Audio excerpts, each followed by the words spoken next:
नमस्ते, आँखीझ्यालमा हार्दिक स्वागत। हिजोदेखि चीनको राजधानी बेइजिङमा महिलाहरूको चौथो विश्व सम्मेलन सुरु भएको छ।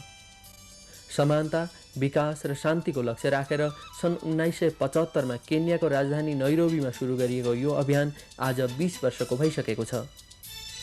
समानता, विकास र शान्तिको लक्ष्य प्राप्तिका लागि संसारभरमा जस्तै नेपालमा पनि अनेक कार्यक्रम सञ्चालन भएका छन्। धेरै स्रोत खन्याइएको छ। तर ग्रामीण नेपाली महिलाहरूको स्थितिमा भने समयानुकूल परिवर्तन रत्तिभर पनि आएको छैन। अशिक्षा, गरिबी, स्वास्थ्य सेवा र सुविधाको अभाव, उच्च प्रजननशीलता, अन्धविश्वास र अपसंस्कृति सबैको मार नेपाली महिलाहरूलाई नै परेको छ। आजको अङ्कमा हामी सर्वप्रथम बेइजिङ सम्मेलनकै सन्दर्भमा एउटा सामग्री प्रस्तुत गर्नेछौँ। त्यसपछि प्रस्तुत गर्नेछौँ वन र वातावरणको संरक्षणका लागि बाँसको महत्त्वका बारेमा एउटा वृत्तचित्र। महिला, राजनीति र विकासका सन्दर्भमा यो आजभोलिको सर्वाधिक चर्चित विषयमध्येको एउटा बनेको छ। तर हामीमध्ये धेरैलाई थाहा छ यो विषय अधिकांश रूपमा चर्चामा मात्र सीमित छ। महिलाहरूकै लागि काम हुने हो भने त त्यो त्यहाँबाट सुरु हुनुपर्छ जहाँ यसको वास्तविक आवश्यकता छ।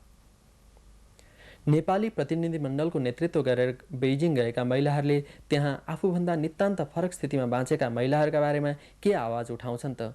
प्रस्तुत छ रम्यता लिम्बूको रिपोर्ट। यो बेइजिङले एउटा साँच्चै नै तहल्का मचाइदिएको छ। ठुलो नै एउटा सेन्सेसन क्रिएट गरेको छ। पहिले पनि एक किसिमले 3टा सम्मेलन त भइसक्यो होइन। तर पहिलेको एउटा चाहिँ पोलिटिकल एउटा एटमोस्फियर, सोसियल एटमोस्फियर र अहिलेको एटमोस्फियरमा चेन्ज छ होइन। अहिले चाहिँ एउटा डेमोक्रेसीको के अरे पदार्पण भएको हुनाले एउटा नेपालकै भनौँ न यति जस्ट 20% मात्रै लिट्रेसी भएको देशमा होइन, एकदमै ब्याकवर्ड देशमा पनि 14 अञ्चलले यहाँ बेइजिङमा सम्मेलन हुँदैछ भनेर महिलाहरूमा एउटा चेतना आएको छ कि चेलीबेटीको देह व्यापारको समस्या छ, यो इस्यु चाहिँ प्रशस्तै उठ्छ। त्यसै गरी बलात्कारको समस्याहरू भनौँ, महिलामाथि हुने सामाजिक अपराध त्यो पनि प्रशस्त उठ्छ। र विशेष गरेर चाहिँ दक्षिण एसियाली मुलुकमा चाहिँ महिलाहरू विशेष गरेर गरिबीको मारमा चाहिँ पिल्सिएका छन्। र यो इस्यु कसरी चाहिँ सस्टेनेबल डेभलपमेन्ट गर्ने, कसरी बढीभन्दा बढी महिलाहरूलाई आर्थिक क्रियाकलापहरूमा चाहिँ संलग्न गराउने भन्ने किसिमको चाहिँ इस्यु प्रमुख रूपमा उठ्दछ। पहिला त यस्तो जाबो महिलाले आँटेर के गर्न सक्छ र हुनु, यस्तो जाबो महिलाले केही पनि हुँदैन नि, यहाँ के हुनसक्छ ल र पोथी भाषेको भन्थे नि पहिला त। हाम्रो सम्पत्तिको अधिकार यौन सम्बन्धसँग जोडिएको छ। त्यसले गर्दाखेरि जहिले पनि हामी चाहिँ हाम्रो यौन सम्बन्धको बिहेभियरबाट हाम्रो सम्पत्तिमा अधिकार हुने कि नहुने, खान पाउने कि नपाउने होइन, त्यस्तो समस्याहरू चाहिँ जोडिएको छ। राजनीतिक पपुलरको लागि कि त्यो नारा मात्र भएको छ, चुनावी नाराहरू मात्र भइरहेको। हरेक पार्टीहरूले, हरेक सरकारमा आएका हरेक चाहिँ पार्टीहरूले त्यो नै गरिराखेको छ। विश्वमै महिलाहरूको एकबद्धता भएन भने अब महिलाहरूको चाहिँ उन्नति हुँदैन भन्ने कुरामा चाहिँ अब सबैले नै यो कुरालाई विश्वास गरेका छ। यस्तै विविध धारणा र उपेक्षाहरू लिएर करिब 200 जना नेपाली महिलाहरू बेइजिङमा भइरहेको महिलाहरूको चौथो विश्व सम्मेलनमा भाग लिइरहेका छन्। यो सहभागिता अन्योल र विरोधाभासबाट मुक्त भने छैन। यहाँ एकातिर सरकार महिला विकासका लागि पूर्ण प्रतिबद्ध छ भनिन्छ, अर्कातिर समाजमा लिङ्गका आधारमा कठोर भेदभाव भइरहेछ।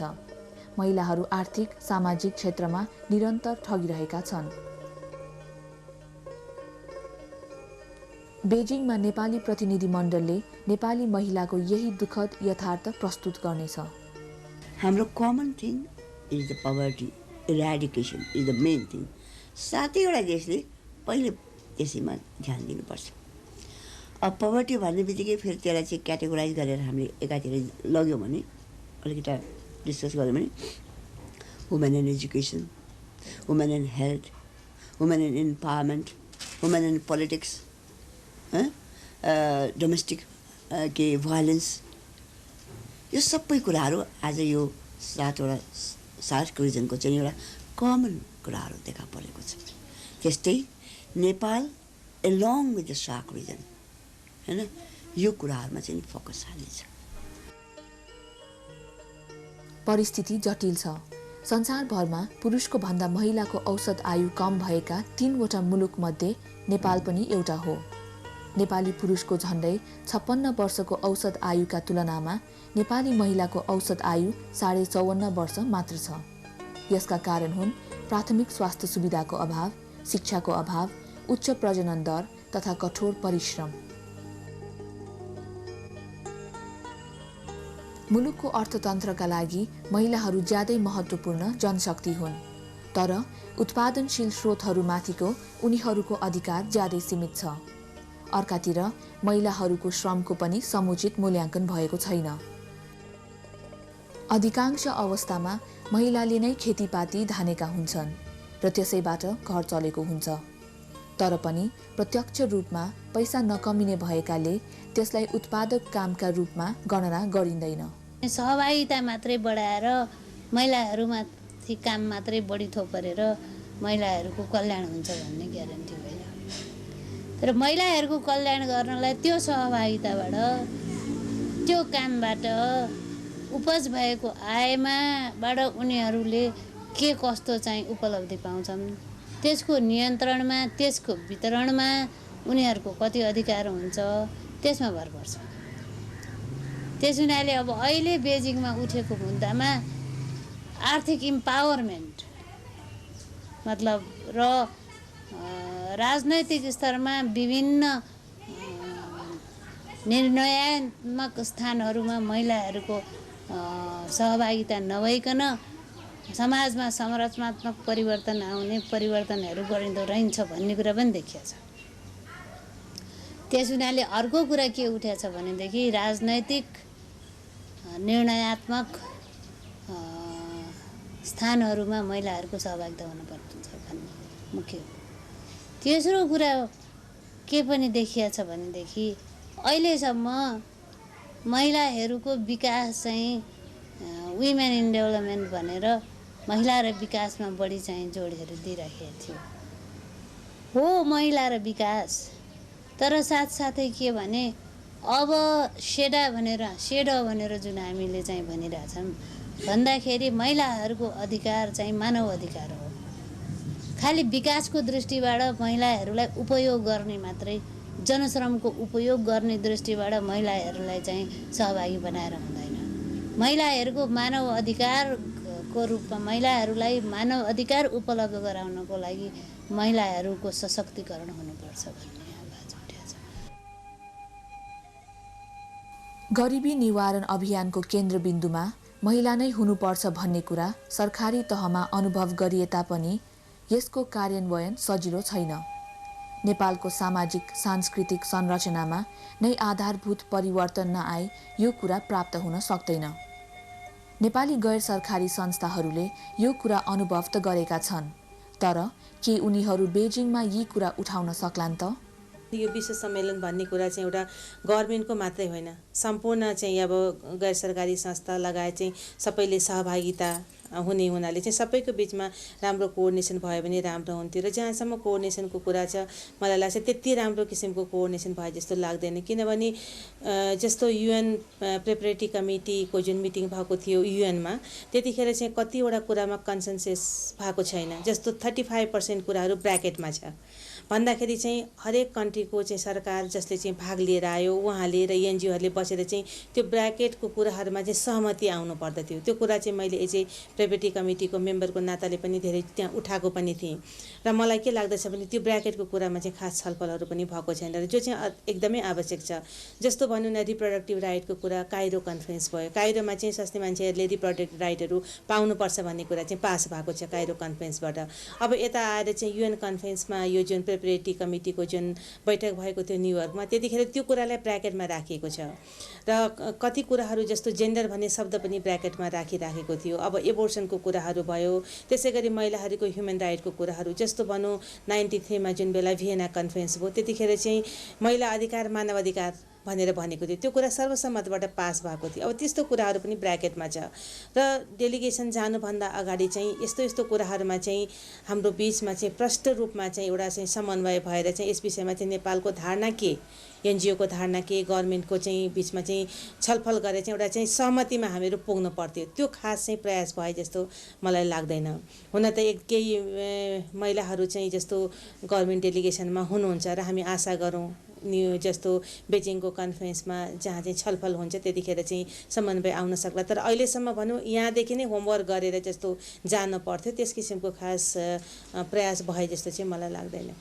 र अहिलेको परिप्रेक्ष्यमा भन्ने हो भने नेपाली महिलाहरूको विकासको लागि साँच्चै भन्ने हो भने सरकारी क्षेत्रबाट भन्दा पनि गैर सरकारी क्षेत्रहरूबाट नै बढीभन्दा बढी सक्रिय रूपबाट लागि परेको चाहिँ देखिएको छ।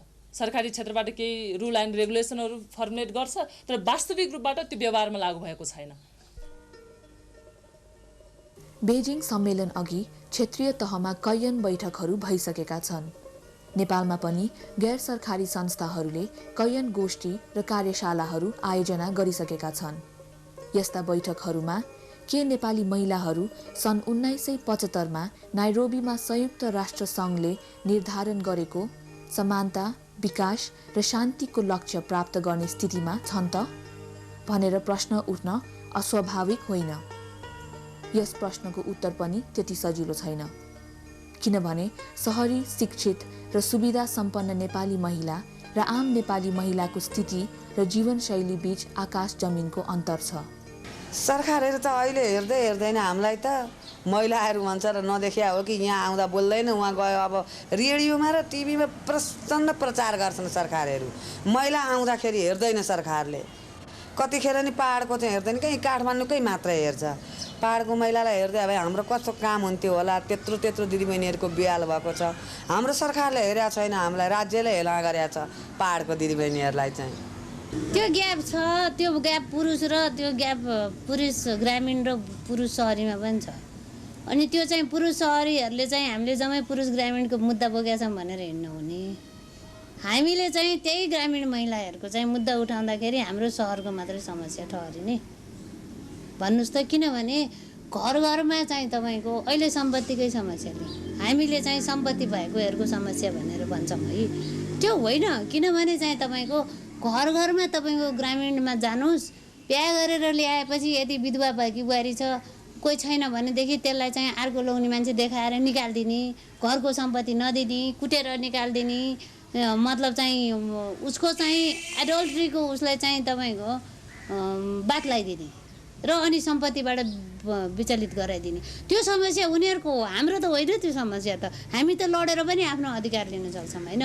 त्यस हुनाले हामीले चाहिँ ग्रामीण जनताहरूमा शिक्षा पुगेन भनेर हामीले उठाएको हो, महिला शिक्षा छैन भनेर।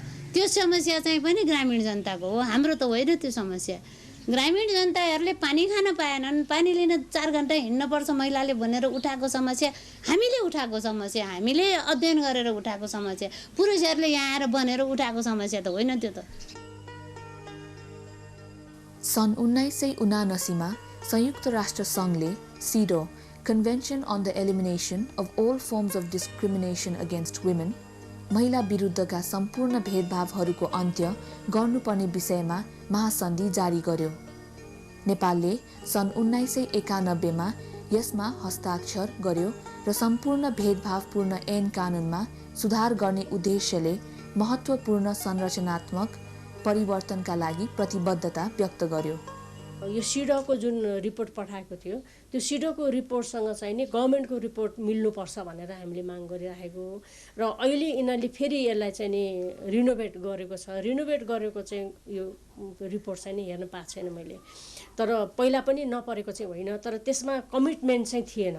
पहिलाको हुनुपर्छ, गरिनेछ, यस्तै खालको मात्रै कुराहरू राखिएको थियो। माने समस्यालाई एनालाइज चाहिँ गरेको थियो, यस्तो यस्तो समस्या छ भनेर, तर त्यसलाई गर्नको निम्ति कमिटमेन्ट चाहिँ जस्तो नि यति वर्षभित्रमा यति अवधिभित्रमा यो काम गरिनेछ भन्ने खालको कमिटमेन्ट चाहिँ थिएन। संविधानले महिलाहरूलाई पुरुष र महिलामा कुनै किसिमको भेदभाव छैन, दे आर इक्वल भनेको छ।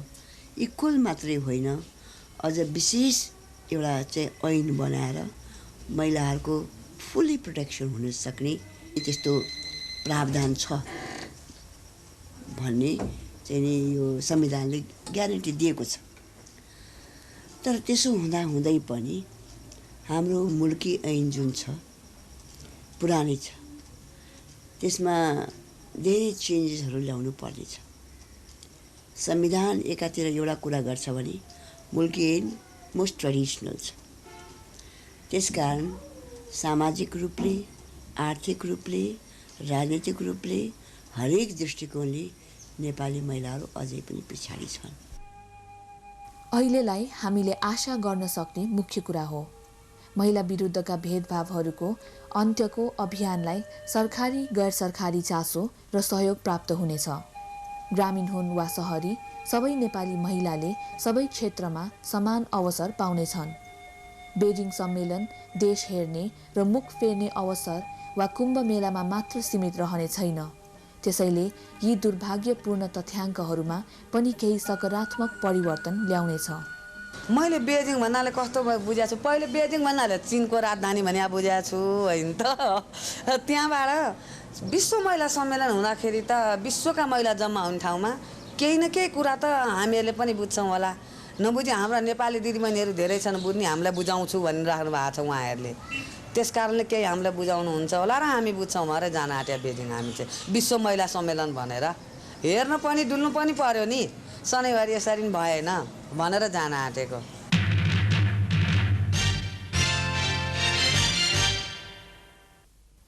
अशिक्षा, गरिबी र समाज सांस्कृतिक असङ्गतिहरूका परिणाम यी दुर्भाग्यपूर्ण तथ्याङ्कहरूमा परिवर्तन ल्याउन छोटो समयले पुग्दैन। तर वन र वातावरण संरक्षणका लागि त्यति लामो समय चाहिँदैन। विश्व संरक्षण कोष IUCN गैर सरकारी संस्था सहयोग कार्यक्रमका सहयोगमा वोल्भ्यू नेपालले हालै ग्रामीण प्रविधिसँग सम्बन्धित केही वृत्तचित्रहरू तयार गरेको छ। प्रस्तुत छ इलाम जिल्लाको पूर्वी भेकमा बाँसका कारण हासिल भएका उपलब्धिहरूका बारेमा एउटा वृत्तचित्र। इलामका धेरैजसो गाउँहरूमा 12 महिना प्रशस्त हरियाली रहनु र त्यहाँका खोल्सा खाल्सीमा बर्खामा समेत सङ्लै भल बग्नुको एउटा कारण जथाभावी चरीचरण नहुनु हो भने अर्को कारण बाँसको खेती हो। बाँसलाई संसारको सबैभन्दा उपयोगी वनस्पति मानिन्छ। बाँसलाई एक पटक रोपेपछि फेरि रोप्नु पर्दैन। यसले पहिरो लड्न र माटो बग्नबाट धेरै हदसम्म जोगाउँछ। बारीमा बार बार्नदेखि लिएर घर कटेरा बनाउन समेत काठ काट्न नपरेपछि वनको विकास हुन धेरै सजिलो हुन्छ। किसानहरूका दृष्टिमा यस क्षेत्रमा वन फैलिएर जानुमा बाँसको कतिको भूमिका छ? माघे गाउँका गोपी कृष्ण उपाध्याय। बाँसको बहुतै ठुलो भूमिका छ। यहाँ हुँदो त प्राय अब ठुला महलदेखि लिएर सानोतिनो कटेरो सटेरो इत्यादि बाँसैबाट मात्रै बनिन्छ। काठको एउटै संसर्ग नभइकन पनि। त्यसो हुँदा हामीलाई गाउँका मानिसलाई साह्रै उपयोगी सिद्ध भएको छ बाँस। नेपालमा मधेसदेखि हिमाली वन क्षेत्रसम्ममा विभिन्न थरीका बाँस पाइन्छन्। नेपालका प्राय सबै गाउँहरूमा कुनै न कुनै जातको बाँस फस्टाउन सक्छ। तर यो उपयोगी बिरुवालाई माया र हेरचाह भने चाहिन्छ। माघे गाउँका खडानन्द उपाध्याय। मलाई त बाँसको एकदम प्रेम थियो। मालबाँसको घाँस धेरै हुन्छ। यी बाँझा कुनै जग्गामा मैले के गरेँ भनेदेखि आफू भिन्न भइसकेपछि आलु रोप्न तलम, यो तनाम लिने तलम थियो। तनाम भनेको के भने एक महिना आलु रोप्छ 20 रुपियाँ सेर उसले दिन्छ। उसले जति रोपोस् 1 मन रोप्यो भनेदेखि 20 सेर दिन्छ। त्यस्तो चलन थियो। मैले त्यो तनाम नलिकन जग्गा दिएँ। अनि त्यो अलिक मैले लोभ त्यहाँ खाल खनेर बाँस रोपेँ, अम्लिसो रोपेँ। त्यसै गरेर बढाउँदा चाहिँ हिउँदमा अरू हरियो परियो कम भएका बेला बाँसको घाँस काट्न सकिने भएकाले पशुपालक किसानहरूका लागि बाँसको विशेष महत्त्व छ। त्यसमाथि मालबाँस भन्ने जिनिसले चाहिँ त त्यो अर्थ सबै घाँसभन्दा मालबाँसको घाँस राम्रो हुन्छ। घाँसै काट्दा पनि अब यहाँ के चलन थियो भने ढाल्न त आफूले रोपे कुनै दिन गरिएन। आमकुचे लगाउ नआयो घाँस जति काट्यो। त्यो चलन गरेर अझैसम्म त्यही चलिरहेको छ। बाँस संसारको सबैभन्दा चाँडो बढ्ने वनस्पति हो। राम्रो संरक्षण पायो भने बाँस ज्यादै चाँडो फैलन्छ पनि। सस्तो, हलुका र काम गर्न सजिलो भएकाले धेरै कुराका लागि यसको प्रयोग गर्न सकिन्छ।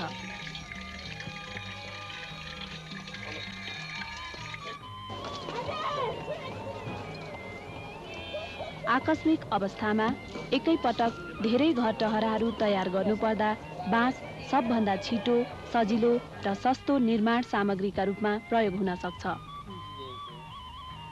नदी नियन्त्रण र बाढी पुनर्स्थापनका लागि पनि बाँसको ठूलो उपयोग हुन्छ। तर हामी कहाँ विशेष परिस्थितिमा मात्र होइन, सामान्य अवस्थामा पनि बाँसको अधिकतम उपयोग गरिन्छ।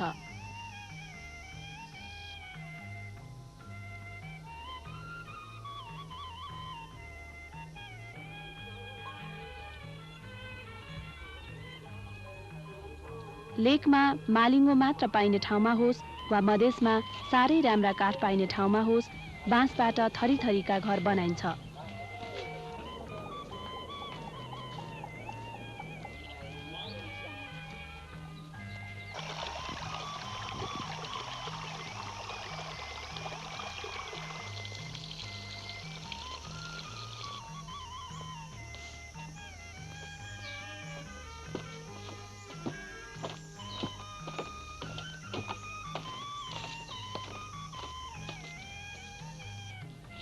बाँसका परम्परागत सरसामान नेपाली समाजका अभिन्न अङ्ग हुन्।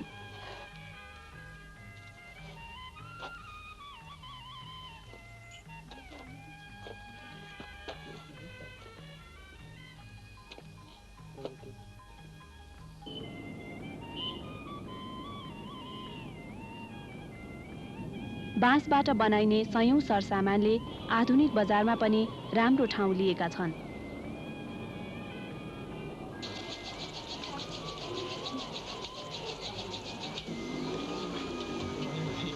बाँसबाट विभिन्न सरसामान बनाउन सिकाउने काममा लागेका गोकुल राई। बाँस एउटा हामीले एउटा आँखा काट्दाखेरि हामीहरूको 8 भाग हुन्छ। 8 भागमा 2 भागले एउटा पुग्छ। एउटा बाँसलाई हामीले 160 मा किन्यौँ भने त्यो एक टुक्रालाई हामीले 10 रुपियाँ पनि पर्दैन। त्यस कारणले त्यो 10 रुपियाँको भाव पनि हामीले 4 टुक्रा पार्दा 2 रुपियाँको मात्रै, 2.5 रुपियाँको मात्रै यसमा कुरा आयो। 2 रुपियाँ 50 पैसाको। त्यो 2 रुपियाँ 50 पैसाबाट हामीले अलिकति मेहनत गऱ्यौँ भनेदेखि हामीले यसलाई 30 रुपियाँ 35 रुपियाँमा हामी बेच्न सक्छौँ। त्यसो त हिजो आज बाँसबाट भन्दा धेरै किसिमका सामान प्लास्टिकबाट बनिन्छन्। के प्लास्टिकले बाँसको ठाउँ लिन सक्छ त? गोपी कृष्ण उपाध्याय। हाम्रो पहाड पर्वतमा त त्यो प्लास्टिकले नै भएको छैन। अलैँची टिप्नु ओर्नु पर्यो, छाप्री चाहियो त्यसै खालका। अब मल बोक्नु के गर्नु पर्यो, यसो तलबाट दाउरा बोक्नु वरपर गर्नु पर्यो, डोकु नै चाहियो। त्यो प्लास्टिकले त्यसमा काम दिँदैन, प्लास्टिकको सामानले। केही हदसम्म प्लास्टिकले पनि धेरै होलो त पारिया छ, तर जुन चोयाको काम हुनुपर्छ त्यो चोयाले नै हुन्छ। किसानहरू मात्र होइन, विशेषज्ञहरू पनि बाँसलाई धेरै राम्रो वनस्पति मान्दछन्। बाँसको घाँस कस्तो हुन्छ र यसका अरू उपयोगिता के छन्? पाखरीबास कृषि केन्द्रका वन विशेषज्ञ लक्ष्मण जोशी। यो बहुउद्देश्यीय यो जात हो। यसको एक किसिमले जरादेखि लिएर पातैसम्म पनि यसको काम लाग्छ र घाँस चाहिँ अति राम्रो चाहिँ मानिन्छ यसको घाँस। र नेपालको कुनै पनि नागरिकको घरमा पस्यो भने बाँसको कुनै न कुनै सामान चाहिँ हुन्छ नै। र साधारणतया यो किसानको घरमा अथवा चाहिँ उसको कृषि औजारहरू बनाउनु भयो, डोको, त्यस्तै नाङ्लो, यो चित्रा, भकारी इत्यादि बनाउन चाहिँ बाँसै चाहिँ प्रयोग हुन्छ। साथसाथै अरू चाहिँ यो कुर्सी, मेज यिनीहरू पनि आजकल बनाउन थालेका छन्। र भनिन्छ यो चाहिँ गरिबको काठै हो।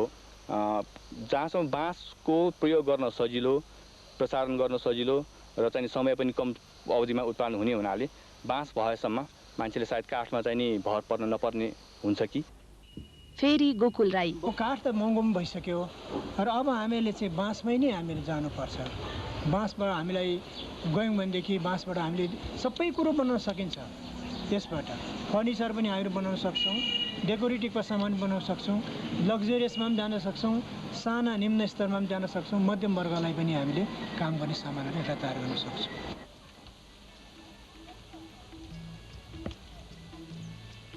बाँस यति उपयोगी बिरुवा हो र पनि हाम्रो देशका कैयन ठाउँहरूमा अझसम्म पनि बाँस रोप्नु हुँदैन, आयु घट्छ भन्ने जस्ता अन्धविश्वास रहेका पाइन्छन्। के इलामतिर सुरुदेखि नै त्यस्ता विश्वास प्रचलित थिएनन्? गोपी कृष्ण उपाध्याय।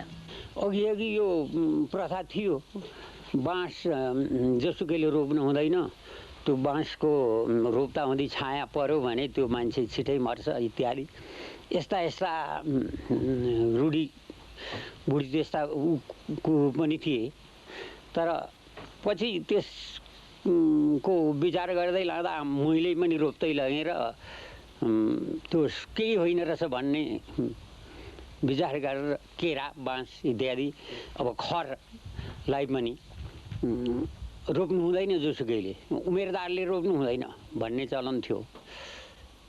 तर रोप्दै ल्याइयो अघिदेखि नै। बाँसका बारेमा अन्धविश्वास मात्र छैनन्, बाँसले जमिनलाई सुक्खा र रुखो बनाइदिन्छ भन्ने किसानहरूको अनुभव पनि छ। यस विषयमा धेरै बाँसको खेती गर्ने किसानहरूको अनुभव के छ? उनीहरूले यस समस्यालाई कसरी समाधान गरेका छन् र बाँस खेतीबाट के उपलब्धि हासिल गरेका छन्? खडानन्द उपाध्याय। अब सबै त कमाइ लाउने तरकारी खाने बारी मात्रै त छैन, बाँझापर्ची बारीहरू पनि छन्, त्यसमा बाँसको उपयोग जति पनि छ। इलाम बरबोटेका कमल घिमिरे। मकै खेती नहुने ठाउँहरूको पाखा रेखामा बाँस खेती गरिएको छ, त्यसबाट अरू जमिनमा प्रशस्त मात्रामा बाँस छ र अरू जमिनलाई अरू बारबेचको लागि चाहिँ केही पनि त्यसबाट बेफाइदा छैन। बाँसबाट अहिले हेर प्रशस्तै फाइदा छ। हामीहरूको ठाउँमा घर बनाउनुदेखि लिएर सम्पूर्ण घरायसी कामको लागि बाँस प्रयोग गर्छौँ।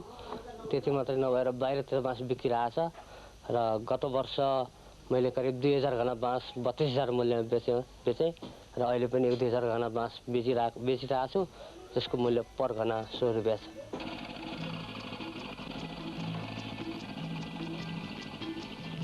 बाँस खेती र बिक्रीबाट किसानहरू सन्तुष्ट भए पनि बाँसको यो मूल्य सहर बजारमा हाल चलेको मूल्यभन्दा 3-4 गुणा कम छ।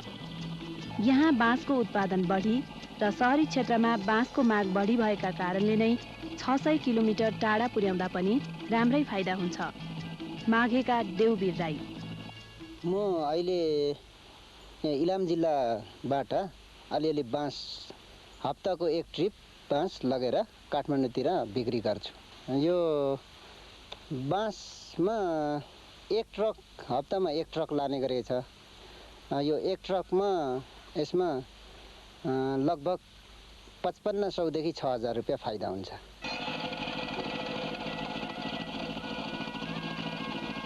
हाम्रो देशभित्रका यस्ता केही ठाउँलाई छाडेर कुरा गर्ने हो भने वन विनाश र भूक्षयलाई हाम्रा प्रमुख वातावरणीय समस्या मान्न सकिन्छ।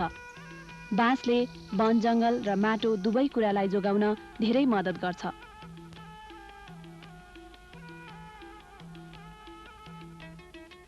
तर बाँसको प्रसारण गर्ने परम्परागत तरिका साह्रै सजिलो भने छैन। यस तरिकामा सिपालु मान्छेले बाँसको झ्याङबाट 1 वर्ष पुरानो बाँसलाई जरैसहित काटेर निकालेको बिरुवालाई सकेसम्म चाँडो रोप्नुपर्छ। यसमा एउटा झ्याङबाट धेरै बाँसलाई जरैसित निकाल्न मिल्दैन र एउटा बाँसबाट एउटै मात्र बिरुवा तयार हुन्छ। केही समय यता एकै घनो बाँसबाट धेरै बिरुवा निकाल्ने तरिकाको विकास भएको छ। यस तरिकाबाट बिरुवाका लागि धेरै बाँस खेर नजाने त छँदैछ, यसरी नर्सरीमा उमारिएका बिरुवा अन्यत्र लगेर सार्न पनि सकिन्छ। पाखरीबास कृषि केन्द्रले केही वर्ष अघिदेखि यस प्रविधिका बारेमा अनुसन्धान गरिरहेको छ। यस प्रविधिका बारेमा लक्ष्मण जोशी। कलमी प्रसारणबाट चाहिँ फाइदा के छ भने एकै बाँसको घनाबाट पनि 12, 15, 20 वटा बिरुवासम्म पनि उत्पादन गर्न सकिने, साथसाथै बिरुवा नर्सरीबाट ठाउँमा पुर्याउन पनि यातायातको पनि सुविधा चाहिँ देखिन्छ। र यसको चाहिँ उत्पादनको हकमा हुन त परम्परागत विधिबाट उत्पादन भएको बिरुवाबाट चाहिँ 4-5 वर्षमै बाँसको उत्पादन हुन्छ भने यसबाट अझ 1-2 वर्ष बढी समय यानि 6-7 वर्षमा उत्पादन चाहिँ यदि दिन सुरु गर्छ। साधारणतया यो कटिङ हामीले माघ फागुनतिर लगाइन्छ र तराईतिर जहाँ अलिकति गर्मी हुन्छ त्यहाँ 6-7 महिनामै बिरुवा रोप्नको लागि तयार हुन्छ। तर यस्तो पहाडी क्षेत्रमा अलिक बढी समय लाग्छ र साधारणतया हामी 1.5 वर्ष समय चाहिँ नर्सरीमा राखेर आउँदो मनसुनमा बिरुवा चाहिँ फिल्डमा लानलाई तयार हुन्छ र यो समयअनुसार चाहिँ 6 महिनादेखि या त 6 महिना या 18 महिना भएपछि बिरुवा चाहिँ फिल्डमा लान चाहिँ सकिन्छ। यो चाहिँ 18 महिनाको बाँसको चाहिँ यो कालो बाँसको बिरुवा हो। यो चाहिँ हामीले गएको माघ फागुनमा 1.5 वर्ष अगाडि लगाएको नर्सरीमा यो अहिले चाहिँ लान चाहिँ एकदम तयार भएको छ। यो यसबाट जरा पनि निस्केको छ र आवश्यकता अनुसारको माथिबाट बिरुवा पनि राम्रो बढेको छ र साधारणतया चाहिँ यही साइजको 1-1.5 मिटरको भएपछि बिरुवा चाहिँ राम्रोसँग हुर्किने चाहिँ सम्भावना चाहिँ हुन्छ। बाँसबाट बढी फाइदा लिनका लागि यसको उचित व्यवस्थापन गर्नुपर्दछ। झ्याङभित्र पसेर पुराना बाँस निकाल्दै गर्यो भने मात्र बाँसबाट अधिकतम फाइदा लिन सकिन्छ। बाँसको झ्याङ व्यवस्थापन विषयमा पाख्रीबास कृषि केन्द्रमा गरिएको अनुसन्धानबाट के पत्ता लाग्यो त? फेरि लक्ष्मण जोशी। बाँसको उत्पादनमा कसरी वृद्धि ल्याउन सकिन्छ भने हामीले चाहिँ सानो 3 वर्ष चाहिँ अनुसन्धान गरेका थियौँ, जसमा चाहिँ हुन त चलन चल्तीमा हाम्रो के छ, बाँस बिरुवा लगाइसकेपछि अथवा बाँसको झाङलाई आवश्यकता अनुसार बाहिरबाट झाङ चाहिँ बिरुवाको के अरे बाँसको घना निकाल्ने हाम्रो चलन चल्ती छ। तर चाहिँ त्यसमा चाहिँ समस्या के छ भने झाङको बिचमा गएर त्यसबाट बाँस चाहिँ उठाउन निकाल्न चाहिँ बडा समस्या पर्छ।